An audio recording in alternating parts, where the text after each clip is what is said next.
वालेकुम dear friends, welcome to my YouTube channel. सबसे पहले मैं आप लोगों को अपने चैनल पे खुशामदीद कहता हूँ। आज हम चाइल्ड प्रोटेक्शन ऑफिसर BPS 17 के तैयारी के सिलसिले में MCQs के एक नए सिलसिले का आगाज़ करते हैं।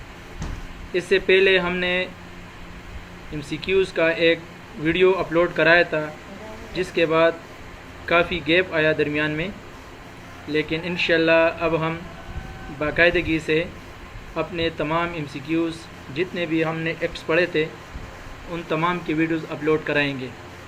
आज हम कुछ पुराने और कुछ नया एक सीरीज़ हमने तैयार किया है, जो कलेक्टिवली टोटल 50 MCQs बनता है, वो आप लोगों के साथ डिस्कस करने वाला हूँ। तो चलते हैं MCQs की तरफ। ये important MCQs from child protection act 2010 part 1। इसमें हमने टोटल 50 MCQs कवर किए हैं। इसके बाद हम इंशाल्लाह पार्ट 2 में अगले 50 MCQs वो भी अपलोड कराएंगे। तो सबसे पहला MCQs है, a child is called child if he is in the age of. तो इसका करेक्ट ऑप्शन है ऑप्शन नंबर C, 18 ईयर्स।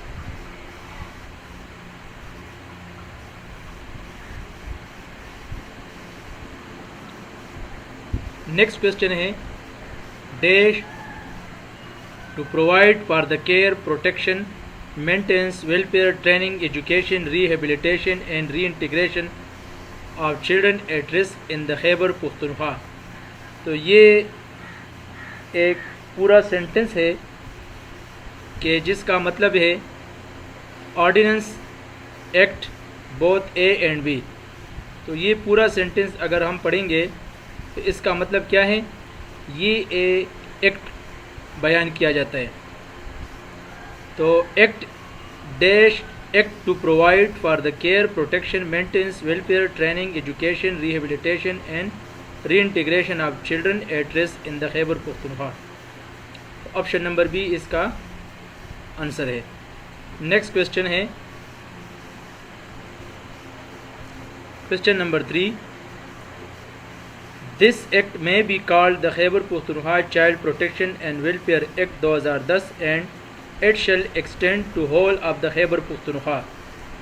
तो ये कौन सी सेक्शन के तहत आता है? तो ये सेक्शन नंबर 1 है, जिसमें बताया जाता है कि section 1 is about this act में be called the Khyber Pakhtunkhwa. तो सेक्शन 1 में पूरा एक इस एक्ट के बारे में एक इंट्रोडक्शन कराया है, जो कि सेक्शन नंबर 1 बनता है। इसके बाद अगला क्वेश्चन है, ब्रूटल मीन्स डैश। तो ये कुछ हमने पुराने MCQs इसके साथ शेयर किए हैं ताकि आप लोगों की रिवीजन हो। इसके बाद हमने कुछ नए MCQs भी तैयार किए, वो भी आप लोग देखेंगे। तो brutal means any house, part of house, room और place in which a prostitute carries on prostitution or any place where facilities are available for prostitution। तो ये ब्रूटल का मतलब है वो जगह जहाँ पे एक प्रोस्टिट्यूट जो ना वो अपना प्रैक्टिस कराते हैं, जहाँ पर प्रोस्टिट्यूशन होती है, तो उसका मतलब है ब्रूटल। ये पुराने MCQs हमने इसलिए दोबारा अपलोड कराएं कि जिन दोस्तों ने इस चैनल को नया जो ना अभी अब सब्सक्राइब किए, उनके लिए ये MCQs फर्स्ट टाइम है, और जो रिपीटेड है उनके लिए रिवीजन होगी। तो question number 5 is child protection officer means a person appointed as child protection officer under. Child protection officer किस सेक्शन के तहत अपॉइंट किया जाता है? तो ये सेक्शन नंबर 11 के तहत। इस क्वेश्चन को आप लोगों ने याद रखना है। नेक्स्ट क्वेश्चन है, child protection unit means a child protection unit establish for a local area under. Child protection unit को यानी CPU को कौन से सेक्शन के तहत एस्टेब्लिश किया जाता है? तो सेक्शन नंबर 9 के तहत। Next, code means the code of. तो इसका करेक्ट ऑप्शन है क्रिमिनल प्रोसीजर 1898। कोड का मतलब क्या है? Criminal procedure 1898। नेक्स्ट क्वेश्चन है commission establish under section number 3, section number 6, section number 5, section number 4। तो इसका करेक्ट ऑप्शन है सेक्शन नंबर 3। नेक्स्ट क्वेश्चन है the child protection and welfare fund establish under. Child protection and welfare fund को कौन से section के तहत establish किया जाता है? तो ऑप्शन नंबर बी है section number 14। Next establishment of the commission is under. Commission को कौन से सेक्शन के तहत एस्टेब्लिश किया जाता है? तो this is section number 3। Next the number of members in under commission formation is. Commission में कितने मेंबर्स होते हैं? तो ये है ऑप्शन नंबर ए नंबर 6। टोटल 6 बंदे होते हैं उसमें। नेक्स्ट क्वेश्चन है the chairman in commission who is the head is from. Chairman कौन होता है जो हेड करता है? Minister for social welfare and women development department. Chairman is commission. Chairman कौन होता है? तो वो minister for social welfare and women development department के अंदर जो है ना वो अपना परफॉर्म करता है, अपना फंक्शन परफॉर्म करता है। तो ऑप्शन नंबर ए है। अच्छा, अगर आप लोगों ने अपने स्टडीज़ मटेरियल को पढ़ा है और इन वीडियोस को देखा है तो आप लोगों के लिए अब ये तमाम MCQs आसान होंगे। Next question the number of secretary information of commission is. Commission में नंबर ऑफ सेक्रेटरीज कितने होते हैं? तो ये टोटल 5 होते हैं। Next how much experience is required for the members appointed in commission formation. Commission formation के लिए जो कमीशन अपॉइंट किया जाता है उसके लिए कितना एक्सपीरियंस चाहिए? 3 साल। Option number C. Next the commission shall meet on dash basis at such time and place and observe such rules of business as may be prescribe by rules. तो commission कितने अरसे बाद मिलते हैं और किस हिसाब से मिलते हैं? तो वो क्वार्टरली बेस पे मिलते हैं, मंथली बेस पे मिलते हैं, एनुअल या डेली। तो इसका करेक्ट ऑप्शन है क्वार्टरली बेसिस पे। Next power and function of the commission is under. Power and function commission का जो रोल है वो कौन से सेक्शन के तहत आता है? Section number 4। Next question to monitor the implementation and violation of laws related to child protection is the duty of. Monitoring करना कोई भी जो चाइल्ड प्रोटेक्शन की यूनिट होती है उसकी तमाम एक्टिविटीज़ का प्रोटेक्शन और मॉनिटरिंग करना किसकी ज़िम्मेदारी है? तो ये कमीशन की ज़िम्मेदारी है। Next the place where a child is kept for protection is called. वो जगह जहाँ पे बच्चा रखा जाता है, चाइल्ड एड्रेस को जब रखा जाता है उसको क्या कहते हैं? कफालत। Next child chief protection officer is appointed under. Chief protection officer को कौन से सेक्शन के तहत अपॉइंट किया जाता है? Section number 5। Next the term of office of the child protection officer shall be renewable for a period of. कितने साल बाद उसकी रिन्यूअल होती है चाइल्ड प्रोटेक्शन ऑफिसर की? तो ये 3 साल के बाद जो है ना उसकी रिन्यूअल होते हैं। हर 3 साल बाद उसको जो है ना दूसरा बंदा उसको फिर रखा जाता है।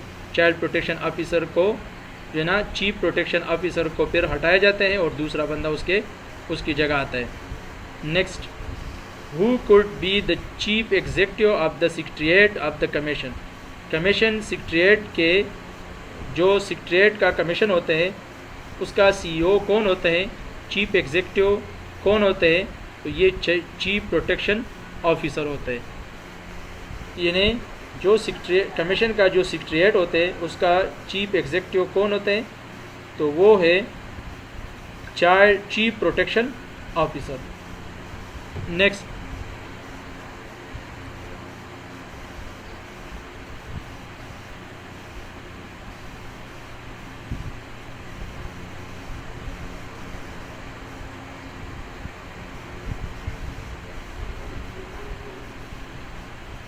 अच्छा 21 नंबर क्वेश्चन है who could be the chief, ये तो हो गया। अच्छा इसके बाद 22 नंबर क्वेश्चन है the committee is establish under, committee को कौन से सेक्शन के तहत बनाए जाते हैं, तो ये है सेक्शन नंबर 6। नेक्स्ट क्वेश्चन है who shell prepare the annual progress report, annual progress report कौन तैयार करते हैं, तो ये चीफ प्रोटेक्शन ऑफिसर तैयार करता है। The annual progress report can be prepared at the end of physical year, accounting year, financial year, budget year, तो इसका करेक्ट ऑप्शन है फाइनेंशियल ईयर।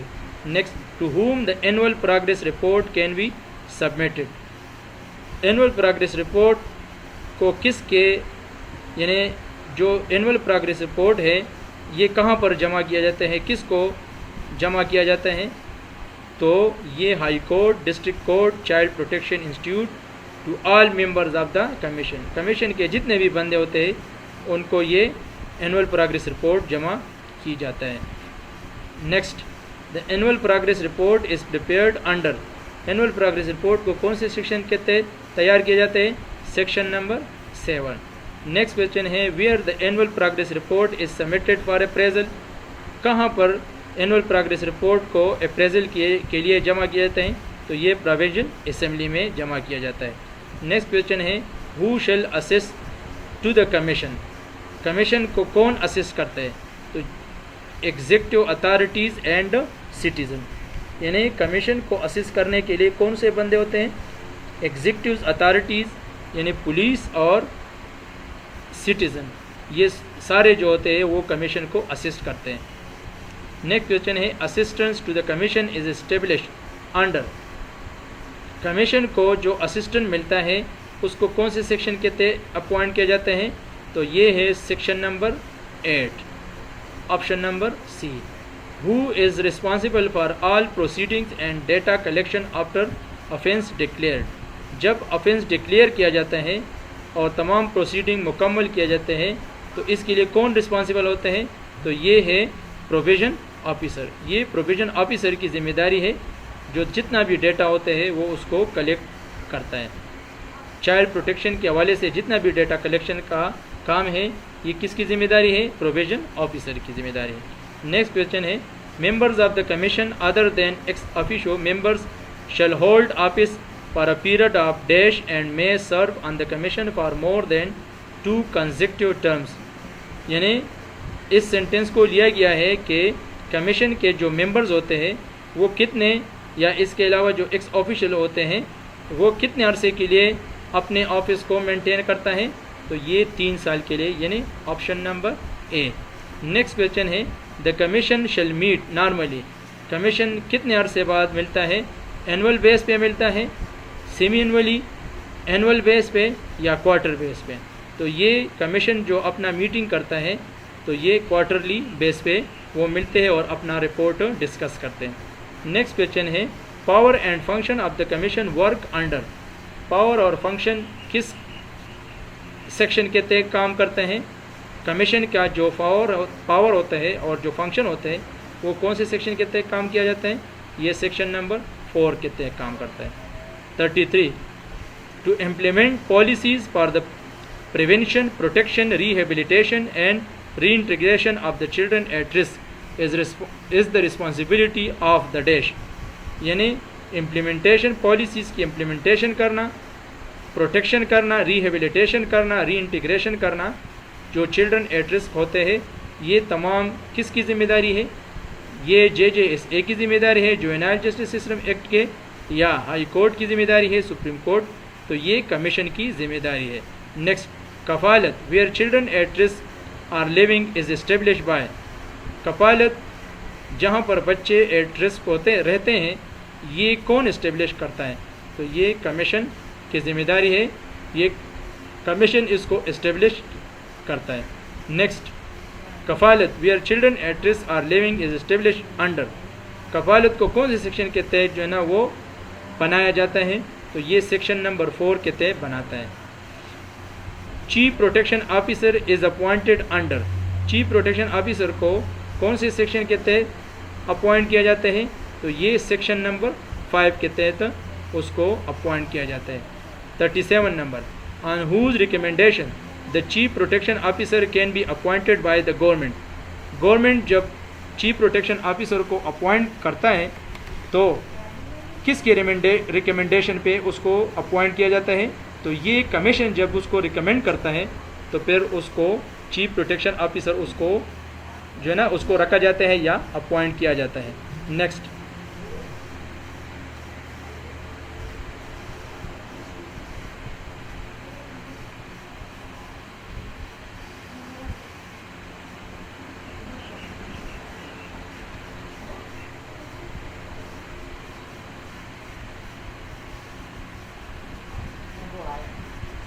अच्छा, इसके अलावा कफालत where children at risk are living is establish under section number 4, chief protection is appointed under, ये तो हो गया। इसको सेक्शन नंबर 5 के तहत जो है ना उसको अपॉइंट किया जाता है, और ये भी हो गया on whose recommendation the chief protection officer can be appointed by government, तो कमीशन के रिकमेंडेशन पे उसको अपॉइंट किया जाता है। For how much time the chief protection officer shall hold the office, chief protection officer कितने अरसे के लिए अपने ऑफिस में जो है ना वो अपना ड्यूटी परफॉर्म करते हैं? तो ये 3 साल के लिए वो अपनी ड्यूटी परफॉर्म करते हैं, 3 साल के लिए उसको रखा जाता है। The committee can be establish under, committee को कौन से सेक्शन के तहत एस्टेब्लिश किया जाता है? तो ये सेक्शन नंबर 6 के तहत जो है ना उसको एस्टेब्लिश किया जाता है। Who form the committee, committee कौन बनाते हैं? तो ये जजेस ए डिस्ट्रिक्ट कोर्ट या कमीशन, कमीशन जो है ना वो कमेटी बनाता है। Next, who prepare the annual progress report, annual progress report कौन तैयार करते हैं? तो ये चीफ प्रोटेक्शन ऑफिसर की जिम्मेदारी है कि वो अपना एनुअल प्रोग्रेस रिपोर्ट तैयार करता है। In how much time the annual progress report can be prepared, annual progress report कितने अरसे में तैयार किए जाते हैं? तो ये 1 से लेकर 3 मंथ्स का ड्यूरेशन है कि 1 से लेकर 3 मंथ के अंदर अंदर उसको प्रिपेयर किया जाता है। फिर child protection unit is found under, child protection जो CPU होता है वो कौन से सेक्शन के तहत उसको इन्हें एस्टेब्लिश किया जाता है? तो ये सेक्शन नंबर 9 के तहत। Next, the dash of the district concern shall be the incharge of the child protection unit, child protection unit के लिए जो रिस्पॉन्सिबल बंदा होता है या जो उसमें जो अहम किरदार अदा करता है वो किसकी ज़िम्मेदारी है? ये सोशल वेलफेयर ऑफिसर जो है ना वो incharge of the child protection unit, यानी चाइल्ड प्रोटेक्शन यूनिट की जो इंचार्ज बंदा होता है वो सोशल वेलफेयर ऑफिसर होता है। Next, receiving end registering children and their families who are considered to be in need of protection is the function of, ये एक सेक्शन से पूरा एक सेंटेंस लिया गया है और इसमें ये पूछा जाता है कि रिसीविंग एंड रजिस्टरिंग, यानी रिसीव करना और बच्चों की रजिस्ट्रेशन करना जो फैमिलीज की तरफ से आते हैं वो किसकी फंक्शन है? तो ये CPU यानी चाइल्ड प्रोटेक्शन यूनिट जो है ना वो इन तमाम एक्टिविटीज़ को परफॉर्म करती है कि रिसीविंग का काम, रजिस्ट्रेशन का काम, ये तमाम किसका काम है? CPU इसको जो ना ये ड्यूटी परफॉर्म करती है। Next, child protection officer is appointed under, child protection officer को कौन से सेक्शन के तहत अपॉइंट किए जाते हैं? तो ये सेक्शन नंबर 11 के तहत। इसके बाद inspect and child protection institution और any other such establishment or building where shelter training facilitation offered or purported to be offered to children at risk run under government or non-government organization, the means employed for livelihood of such children, their living condition and all relevant record etc. is the duty of, ये पूरा एक sentence एक paragraph लिया गया है एक section से कि ये तमाम काम जो है ना किसकी ज़िम्मेदारी है? तो ये पूरी रिस्पॉन्सिबिलिटी है किसकी? चाइल्ड प्रोटेक्शन ऑफिसर की रिस्पॉन्सिबिलिटी है। वो इंस्पेक्शन भी करता है, वो तमाम फैसिलिटीज़ को भी चेक करता है, तमाम बच्चों की तमाम चीज़ें जो है ना वो चेक करता है। इसके अलावा 48 क्वेश्चन है, enter and search with police assistance if any as he deems necessary any building premises or place in which he has reason to believe that an offence under this act or any rules made thereunder has been or is being committed or may continue to be committed is the duty of। ये भी पूरे section से एक पूरा paragraph लिया गया है कि यानी पुलिस के असिस्टेंट लेना, ये तमाम जो है ना चाइल्ड प्रोटेक्शन की मॉनिटरिंग करना, उसकी इंस्पेक्शन करना, ये किसकी ज़िम्मेदारी है? तो ये चाइल्ड प्रोटेक्शन ऑफिसर की ज़िम्मेदारी है। इसके अलावा question number 49, question number 49, enter any search with police assistant if any as he deems necessary. इसके अलावा question number seize such material and article which he has reason to believe may furnish evidence of the commission of any offence punishable under this act or any rules made thereunder is the duty of। यानी 49 number question में ये पूछा जाता है कि seize such material and article which he has reason to believe may furnish evidence of commission of any offence punishable under this act or any rules made thereunder is the duty of। ये पूरी जिम्मेदारी किसकी है? ये है child protection officer की ज़िम्मेदारी है कि किसी भी चाइल्ड प्रोटेक्शन यूनिट में कोई भी इस तरह इनलीगल मटेरियल या आर्टिकल उसको सीज़ करना, उसको कंट्रोल में लेना, ये किसकी ज़िम्मेदारी है? ये चाइल्ड प्रोटेक्शन ऑफिसर की ज़िम्मेदारी है। इसके बाद क्वेश्चन नंबर 50 है, द डैश में with prior authorization of government in writing through gazette notification register first information report. FIR जमा करना किस गवर्नमेंट के थ्रू, गवर्नमेंट के ऑथराइजेशन में यानी FIR को रजिस्टर करना, ये किसकी ज़िम्मेदारी है? ये है चाइल्ड प्रोटेक्शन ऑफिसर की ज़िम्मेदारी है। यानी एक चाइल्ड प्रोटेक्शन ऑफिसर के साथ ये भी एक अथॉरिटी होती है कि वो किसी के ख़िलाफ़ चाइल्ड एट रिस्क के हवाले से किसी भी बंदे के ख़िलाफ़ वो FIR जमा कर सकता है। तो ये तमाम MCQs 1 से लेकर 50 तक हमने इस वीडियो नंबर 1 में कवर किए हैं, और इसके बाद इंशाल्लाह अगली वीडियो में हम अगले 50 MCQs इस पूरी child protection and welfare act के बाकी जितने भी MCQs रह जाते हैं, जो सेक्शंस हैं, वो तमाम कवर करेंगे। जिन दोस्तों ने अभी तक हमारा चैनल सब्सक्राइब नहीं किए, उनसे रिक्वेस्ट है कि इस चैनल को सब्सक्राइब करें ताकि आने वाली सारी वीडियोस की नोटिफिकेशन आप लोगों को बर वक्त मिल जाए। Thanks for watching, having your time. अस्सलाम वालेकुम।